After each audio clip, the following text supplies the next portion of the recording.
Hello and welcome to What the F*** Just Happened Today, your essential guide to the daily shock and awe in national politics. I'm Joe Amditis. Let's get to it. It's Monday, January 18th, 2021. Welcome to day 1460. Trump is expected to pardon or commute the sentences of more than 100 people on his final full day in the White House. Trump met with Jared Kushner, Ivanka Trump, and other aides on Sunday to review a list of pardon requests, including whether to issue preemptive pardons to his adult children, his aides, and himself. Trump allies, meanwhile, have reportedly sold their access to the White House to lobby Trump and White House aides for pardons. While there is nothing illegal about Trump associates being paid to lobby for clemency, any explicit offers of payment to Trump in return could be possible violations of bribery laws. The FBI is vetting all 25,000 National Guard troops in Washington tasked with securing the inauguration. U.S. defense officials say they were concerned about an inside threat from U.S. service members. Army Secretary Ryan McCarthy said that the vetting process has not flagged any issues with the troops so far. Moving on, the director of the Census Bureau resigned after whistleblower complaints warned that political appointees were pressuring staff to release statistically indefensible data on the number of unauthorized immigrants in the country by January 15th, which could be misinterpreted, misused, or otherwise tarnish the Bureau's reputation.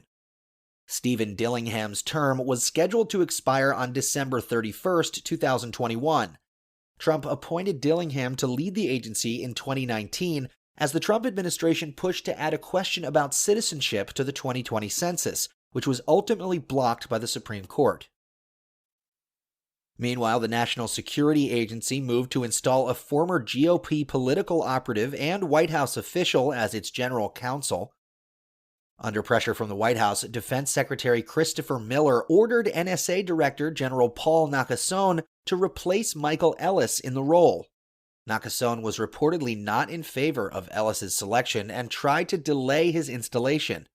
Ellis tried to prevent the release of a portion of former National Security Advisor John Bolton's manuscript, which dealt with Ukraine and would presumably be damaging to Trump.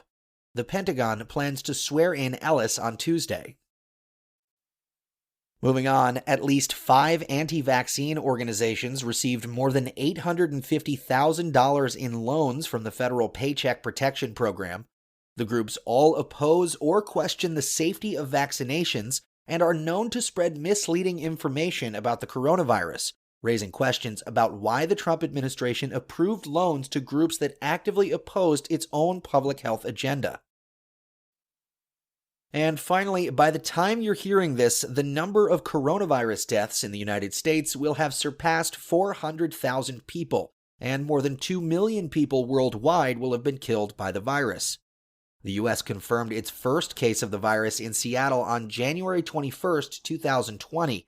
As the total number of U.S. coronavirus cases surpasses 24 million, California health officials reported that a new variant of the virus was linked to about 25% of new cases in that state.